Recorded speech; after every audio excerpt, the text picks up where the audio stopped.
Welcome to my YouTube channel. NCERT questions की series में चलिए आगे बढ़ते हैं। तो स्टार्ट करते हैं आज का पहला क्वेश्चन। पौधे व जीवों में अनुकूलन के संदर्भ में निम्नलिखित कथनों पर विचार कीजिए। पौधों और जीवों के विशिष्ट लक्षण व स्वभाव जो उन्हें एक आवास विशेष में रहने के लिए अनुकूल बनाते हैं, अनुकूलन कहलाता है। दूसरा है, मैदानी क्षेत्र के एक व्यक्ति को ऊंचे पहाड़ी क्षेत्र में तीव्र गति में सांस लेनी पड़ती है, परंतु थोड़े दिनों बाद वह सहज हो जाता है। यह अनुकूलन का सटीक उदाहरण है। उपरोक्त कथनों में से कौन सा कथन सही है? केवल एक, केवल दो, केवल एक और दो या दोनों, न तो केवल एक और न ही दो। तो बताइए इसका सही आंसर क्या होगा? इसका सही आंसर है ऑप्शन नंबर ए, केवल एक।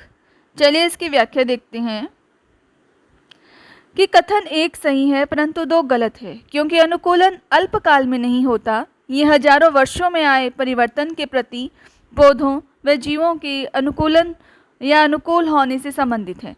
मैदानी क्षेत्र के व्यक्ति को पहाड़ी क्षेत्र में जाने पर सहज होने में कुछ दिन लगते हैं। ये परिवर्तन अल्प अवधि से संबंधित है। अल्प अवधि में किसी एक जीव के शरीर में होने वाले ये छोटे छोटे परिवर्तन पर्यानुकूलन कहलाते हैं। यह परिवर्तन हजारों वर्षों में हुए अनुकूलन से भिन्न है। चलिए आगे वाला क्वेश्चन देखते हैं कि किसी सजीव का परिवेश जिसमें वह रहता है आवास कहलाता है। आवासों में विभिन्न घटक उपस्थित होते हैं और इन घटकों के संदर्भ में निम्नलिखित कथनों में से कौन सा कथन सही है? पहला ऑप्शन है या पहला कथन है, किसी आवास में पाए जाने वाले सभी जीव उसके जैव घटक हैं। दूसरा है, चट्टान, मिट्टी, वायु व जल जैसी अनेक निर्जीव वस्तुएं आवास के अजैव घटक हैं।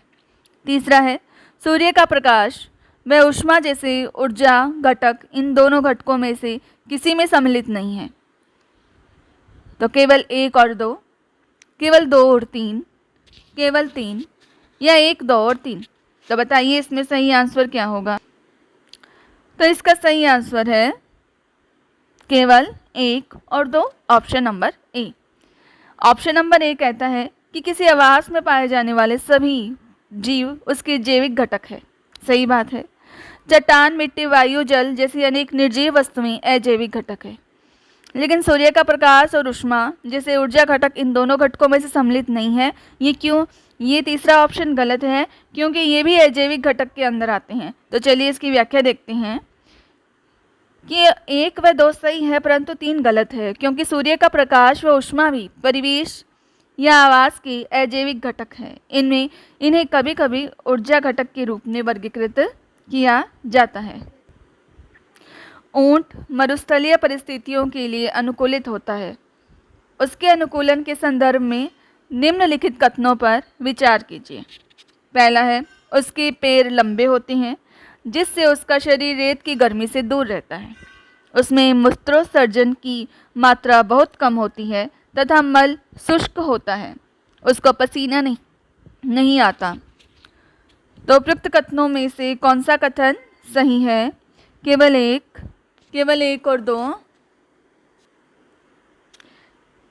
केवल एक और दो, केवल तीन, एक, दो और तीन। बताइए सही आंसर क्या होगा? तो ऑप्शन नंबर डी इसका सही आंसर है। उपयुक्त तीनों कथन सही है। ये सभी विशेषता ही इनके कारण ही ऊंट के शरीर से जल का ह्रास बहुत कम होता है, इसलिए जल के बिना भी वो कई दिन तक जीवित रह सकते हैं। निम्नलिखित पर विचार कीजिए। पहला है मछली, दूसरा है स्क्विड, तीसरा है ऑक्टोपस। उपयुक्त में से किसका या किनका शरीर धारा रेखीय नहीं होता? तो ये क्या कहना चाहते हैं? मछली, स्क्विड या ऑक्टोपस? ऑक्टोपस में से सिंपल सी बात है, हमें पता है मछली का शरीर धारा रेखीय है, बाकी दोनों का नहीं है। तो option number C is right answer. चलिए देखते हैं इसकी व्याख्या। मछली का शरीर धारा रेखीय होता है। यह मछली को पानी में गति करने में सहायता प्रदान करता है। मछली का शरीर चिकने शल्कों से ढका हुआ होता है। ये शल्क मछली को सुरक्षा प्रदान करते हैं, साथ ही जल में सुगम गति से सहायक होते हैं। दूसरे बहुत से समुद्री जंतुओं का शरीर है वो भी धारारेखीय होता है, परंतु स्क्विड व ऑक्टोपस जैसे समुद्री जंतुओं का शरीर आमतौर पर धारारेखीय नहीं होता। जब वे जल में चलते हैं तो अपने शरीर को धारारेखीय बना लेते हैं। तो चलिए 5वां क्वेश्चन, निम्न पर विचार कीजिए। पहला ऑक्टोपस, दूसरा व्हेल, तीसरा डॉल्फिन। निम्न में से किन में श्वसन के लिए गिल नहीं पाए जाते? केवल एक और दो, केवल 2 और 3, या उपयुक्त में से कोई नहीं? तो इसका राइट आंसर है ऑप्शन नंबर सी, 2 और 3। इनके अंदर गिल या क्लोम नहीं पाए जाते। चलिए इसकी व्याख्या देखते हैं। जल में श्वसन के लिए ऑक्टोपस के शरीर में क्लोम या गिल्स होते हैं। गिल स्क्विड और मछलियों में भी होते हैं, परंतु डॉल्फिन व व्हेल जैसे कुछ जंतुओं में गिल्स नहीं होते। ये सिर पर स्थित नासा द्वार अथवा वात छिद्रों के द्वारा सांस लेते हैं। ध्यान रखना, डॉल्फिन और व्हेल के अंदर गिल्स नहीं पाए जाते। इनमें नासा द्वार उपस्थित होते हैं, जिसके द्वारा ये क्या लेते हैं? सांस लेते हैं। ये लंबे समय तक बिना श्वसन लिए रह भी सकते हैं, या बिना श्वास लिए ये रह सकते हैं। वे समय समय पर समुद्री सतह पर आकर श्वसन छिद्रों से जल बाहर निकालते हैं एवं श्वास द्वारा स्वच्छ वायु अंदर भरते हैं। छठा प्रश्न है, नागफनी के पौधे में प्रकाश संश्लेषण निम्न में से किस भाग से होता है? पत्तों में, तने में, जड़ों में, या इनमें प्रकाश संश्लेषण ही नहीं होता? तो इसका राइट आंसर है ऑप्शन नंबर बी, तने में। चलिए इसकी व्याख्या देखते हैं कि नागफनी एक मरुस्थलीय पौधा है। मरुस्थलीय पौधे बाष्पोत्सर्जन द्वारा जल की बहुत कम मात्रा निष्कासित करते हैं। मरुस्थलीय पौधों में पत्तियां या तो अनुपस्थित होती है अथवा बहुत ही छोटी होती है। कुछ पौधों में पत्तियां कांटों का रूप ले लेती हैं। इससे पत्ती में होने वाले बाष्पोत्सर्जन से होने वाले जल का ह्रास में कमी आती है। नागफनी में पत्ती जैसी संरचना वास्तव में इसका तना होता है। जो नागफनी की पत्ती जैसी संरचना है वो वास्तव में इसका क्या होता है? तना होता है। इसमें प्रकाश संश्लेषण सामान्यतः तने में होता है। तना एक मोटी मोमी परत से ढका होता है, जिससे पौधे को जल संरक्षण में सहायता मिलती है। अधिकतर मरुस्थलीय पौधों की जड़ें जल अवशोषण के लिए मिट्टी में बहुत गहराई तक चली जाती है। तो चलिए बढ़ते हैं 7वें प्रश्न की ओर। पौधे की पत्तियां श्वसन की प्रक्रिया में वायु को अंदर लेती है। इस प्रक्रिया के अगले चरण में पत्तियां निम्नलिखित में से क्या करती है? कार्बन डाइऑक्साइड का उपयोग करती है तथा ऑक्सीजन वायु में निष्कासित करती है। ऑक्सीजन का उपयोग करती है तथा कार्बन डाइऑक्साइड वायु में निष्कासित करती है। ऑक्सीजन व कार्बन डाइऑक्साइड दोनों का उपयोग करती है। ऑक्सीजन व कार्बन डाइऑक्साइड दोनों वायु में निष्कासित करती है। तो इसका सही ऑप्शन होगा ऑप्शन नंबर बी, कि ऑक्सीजन का उपयोग करती है प्रकाश संश्लेषण के दौरान। 1 मिनट।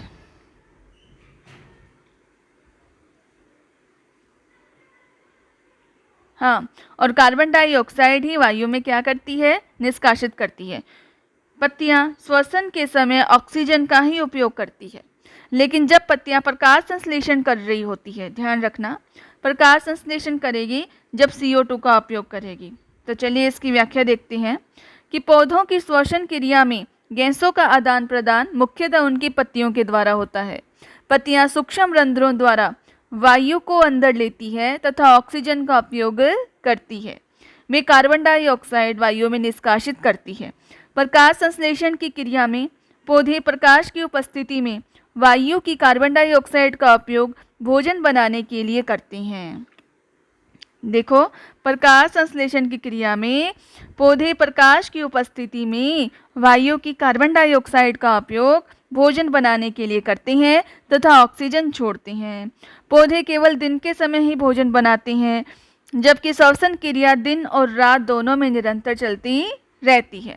भोजन बनाने की प्रक्रिया में निष्कासित ऑक्सीजन की मात्रा पौधे द्वारा श्वसन में उपयोग की गई ऑक्सीजन की अपेक्षा बहुत अधिक होती है।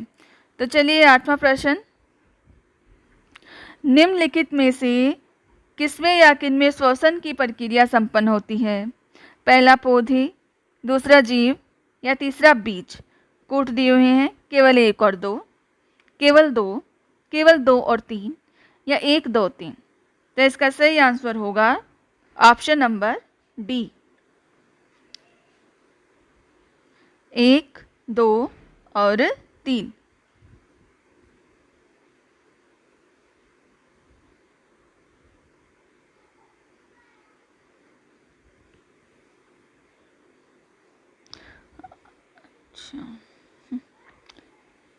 एक, 2 और 3। तो चलिए इसकी व्याख्या देखते हैं। श्वसन सभी सजीव का विशिष्ट लक्षण है। यह सभी सजीवों के लिए आवश्यक है, क्योंकि ग्रहण किए गए भोजन से श्वसन के द्वारा ही शरीर को ऊर्जा मिलती है। पौधे व जीवों के समान ही बीजों में भी श्वसन होता है। उदाहरण, गेहूं की बोरी में कुछ गर्मी उत्पन्न होती है। यह गर्मी बीजों के श्वसन के कारण उत्पन्न होती है। बीजों में श्वसन की क्रिया उस समय भी चलती रहती है जब अन्य जीव प्रक्रम उतने सक्रिय नहीं होते हैं। तो चलिए 9वां प्रश्न देखते हैं। निम्नलिखित पर विचार कीजिए। उत्सर्जन, उद्दीपन के प्रति अनुक्रिया या प्रजनन। उपयुक्त में से कौन से सजीवों के लक्षणों में सम्मिलित नहीं है? केवल 1 और 2, केवल 1 और 3, केवल 2 और 3, केवल 1, 2 और 3।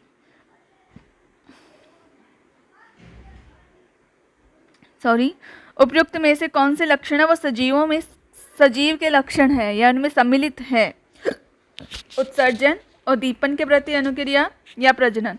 तो ये तीनों ही सजीवों के लक्षण हैं। तो ऑप्शन नंबर सारे आएंगे इसमें। तो चलिए इसकी व्याख्या देखते हैं।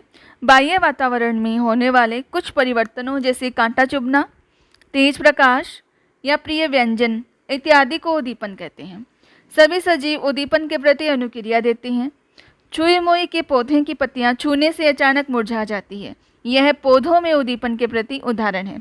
प्रजनन पौधे व जंतु दोनों में होता है, परंतु दोनों में उसके तरीके क्या होते हैं? भिन्न भिन्न होते हैं। चलिए नेक्स्ट चैप्टर है 10वां, गति व दूरियों का मापन। निम्नलिखित में से लंबाई का एसआई मात्रक कौन सा है? ए मीटर, दूसरा फुट, ए और बी या उपयुक्त में से कोई नहीं। तो ऑप्शन नंबर ए है। समस्त संसार के वैज्ञानिकों द्वारा एक समान मापन के लिए मानक मात्रकों के एक सेट को स्वीकार किया गया है। आजकल जिस मात्रक प्रणाली का उपयोग हो रहा है उसे अंतर्राष्ट्रीय मात्रक प्रणाली कहते हैं। लंबाई का एसआई मात्रक मीटर है, वैसे फुट भी है, लेकिन हमें एसआई मात्रक पूछा है तो एसआई मात्रक 1 मीटर है। निम्नलिखित युग्मों पर विचार कीजिए। वाहन, सरल रेखीय गति, पंखा, आवर्ती गति, झूला, वर्तुल गति। तो हमें बताना है कि इनमें से कौन सा युग्म सुमेलित है। तो ऑप्शन नंबर 1 बी है केवल 1 और 2, सी है 2 और 3, डी है 1, 2 और 3। तो देखिए ऑप्शन नंबर ए न केवल 1 सही है,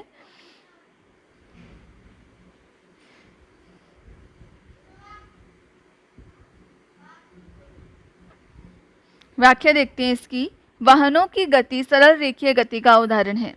जब वस्तुएं सरल रेखा के अनुदिश गति करती है तो ऐसी गति को हम सरल रेखीय गति कहते हैं। जब कोई वस्तु किसी इस प्रकार की गति करती है कि उस वस्तु की गति नियत बिंदु से दूरी समान रहती है तो इस प्रकार की गति वर्तुल गति कहलाती है। पंखा, घड़ी की सुई, कुम्हार के चाक आदि की गति है वो वर्तुल गति के उदाहरण है। ऐसी गति जो एक निश्चित समयांतराल के पश्चात अपनी गति को दोहराती है उसे आवर्त गति कहते हैं। पार्कों में लगे सामान्य झूले, घड़ी के पेंडुलम, गिटार के तार ढोलों के पृष्ठ आदि की जो गतियां हैं वो आवर्त गति के उदाहरण है। चलिए बढ़ते हैं नेक्स्ट क्वेश्चन की ओर। तीसरा प्रश्न है, निम्नलिखित पर विचार कीजिए। 1790 में फ्रांसीसियों ने मापन की एक मानक प्रणाली की रचना की थी जिसे मीट्रिक पद्धति कहती हैं। 1 मीटर को 100 बराबर भागों में विभाजित किया जाता है जिसे सेंटीमीटर कहते हैं। 1 सेंटीमीटर में 20 मिलीमीटर होते हैं। तो उपयुक्त कथन में से कौन सा कथन असत्य है? 1 और 2, केवल 2, केवल 3, 1, 2 और 3। तो बताइए। तो इसका ऑप्शन नंबर सी है वो असत्य है। कैसे? क्योंकि 1 सेंटीमीटर में 10 मिलीमीटर होते हैं, ना कि 20 मिलीमीटर। चलिए आगे वाला चैप्टर और कर लेते हैं, प्रकाश, छायाएं व परावर्तन। ये सब छठी क्लास के चैप्टर है, उसमें से जो जो इम्पोर्टेंट क्वेश्चन बन रहे थे वो उठाए हुए हैं एक पीडीएफ के रूप में। निम्नलिखित पर विचार कीजिए। पहला अपवर्तन, परावर्तन, तीसरा विवर्तन। दर्पण में प्रतिबिंब बनने के लिए उपयुक्त में से कौन सी घटनाएं आवश्यक हैं?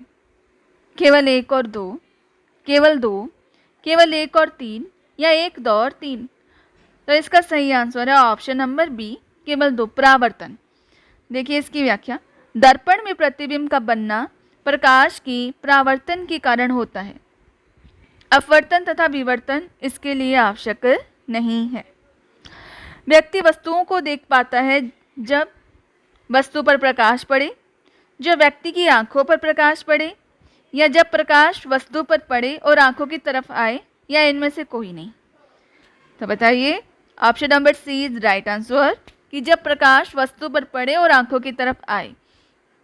कि जब वस्तु को तभी देख पाता है जब प्रकाश वस्तु पर पड़ता है और वहां से परावर्तित होकर वस्तु से आंखों पर आता है। निम्नलिखित कथनों में से असत्य कथन का चयन कीजिए। जब प्रकाश के पथ में कोई अपारदर्शी वस्तु आ जाती है तो उस वस्तु की छाया नहीं बनती है। बी नंबर ऑप्शन है। दर्पण परावर्तन से हमें स्पष्ट प्रतिबिंब प्राप्त होता है। सी है, पारभासी वस्तुएं प्रकाश के कुछ भाग को ही अपने में से होकर जाने देती है। डी है, प्रतिबिंब छायाओं से अत्यधिक भिन्न होता है। तो इसका सही आंसर है ऑप्शन नंबर ए। जब प्रकाश के पथ में कोई अपारदर्शी वस्तु आ जाती है तो उसकी छाया नहीं बनती। तो ये गलत है, वस्तु आ जाती है तो उसकी छाया तो अवश्य बनती है। चलिए 12वां चैप्टर है विद्युत तथा परिपथ। इसके क्वेश्चन आंसर 12वां और कर लेते हैं। इसके 5 क्वेश्चन है टोटल। निम्नलिखित कथनों पर विचार कीजिए। विद्युत सेल उसमें संचित रासायनिक पदार्थों से विद्युत उत्पन्न करता है। विद्युत सेल में एक सिरा धनात्मक तथा दूसरा सिरा ऋणात्मक होता है। विद्युत स्विच का उपयोग विद्युत धारा की प्रवाह को रोकने या आरंभ करने के लिए किया जाता है। उपयुक्त में से सही कथन है। तो मैं आपको सीधा ही बता देती हूँ, ये तीनों ही जो कथन है वो सही है। चलिए इसकी व्याख्या देखते हैं कि विद्युत सेल में विद्युत उसमें संचित रासायनिक पदार्थों के कारण उत्पन्न होती है। इस सेल का एक सिरा धनात्मक होता है जबकि दूसरा ऋणात्मक होता है। स्विच है वो एक सरल युक्ति है जो विद्युत धारा के प्रवाह को रोकने या प्रारंभ करने के लिए परिपथ को तोड़ने अथवा जोड़ने का काम करती है। निम्न पर विचार कीजिए। पहला है थर्माकोल, दूसरा है वायु, तीसरा है मानव शरीर, चौथा है एल्यूमिनियम। हमें बताना है कि इनमें से कौन सा चालक है। ऑप्शन नंबर 1 और 2, 2 और 3, 3 व 4 या केवल 4। तो बताइए। ऑप्शन नंबर 3 और 4 है वो चालक के उदाहरण है, जबकि वायु और थर्माकोल है वो अचालक है। चालक क्यों कौन से पदार्थ होते हैं? वे पदार्थ जिनमें से होकर विद्युत धारा प्रवाहित होती है विद्युत के चालक कहलाते हैं, जबकि जिनमें से विद्युत धारा प्रवाहित नहीं होती है विद्युत के अचालक कहलाते हैं, या इन्हें विद्युत रोधी भी कहते हैं। मानव शरीर भी एक अच्छा चालक है। तीसरा है विद्युत चालक तथा विद्युत रोधी से संबंधित कथन। जो पदार्थ विद्युत धारा का प्रवाह होने देते हैं वे विद्युत चालक कहलाते हैं, तथा जो पदार्थ विद्युत धारा का प्रवाह मंद कर देते हैं वो विद्युत रोधक कहलाते हैं। दूसरा ऑप्शन बी नंबर है। जिस पदार्थ में विद्युत धारा का प्रवाह होता है उसे विद्युत का चालक, तथा जिसमें विद्युत धारा का प्रवाह नहीं होता उसे विद्युत रोधी। सी है जिसमें विद्युत धारा प्रवाहित नहीं हो सकती उसे विद्युत चालक, तथा जिसमें विद्युत धारा प्रवाहित होती है वह विद्युत रोधक। डी है ई और बी। तो हमें क्या बताना था? सही आंसर बताना था। तो बी ऑप्शन सही है कि जिसमें विद्युत प्रवाहित होती है विद्युत चालक कहलाते हैं, जिसमें नहीं होती वे विद्युत रोधक कहलाते हैं। ये इंपॉर्टेंट प्रश्न है। विद्युत बल्ब में होता है फिलामेंट, स्विच, सॉकेट या डाइंग पिन। तो ध्यान रखना, विद्युत बल्ब में फिलामेंट होता है। Option number 1 is right answer कि विद्युत बल्ब में एक फिलामेंट होता है जो टर्मिनलों से जुड़ा होता है। विद्युत धारा प्रवाहित होने पर फिलामेंट दीप्त हो उठता है।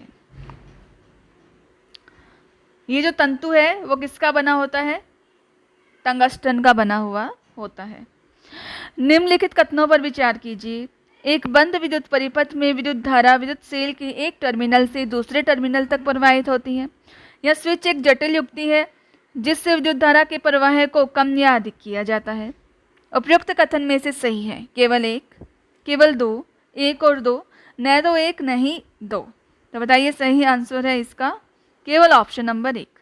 इसकी व्याख्या देखते हैं। चलिए कि स्विच एक सरल युक्ति है जो विद्युत धारा के प्रवाह को रोकने या आरंभ करने के लिए परिपथ को तोड़ता या पूरा करता है।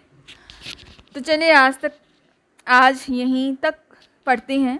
उसके आगे हम हो सकता है आगे वाले नेक्स्ट वीडियो में 6th क्लास कंप्लीट हो जाए, उसके बाद हम 7th क्लास के क्वेश्चंस लेंगे।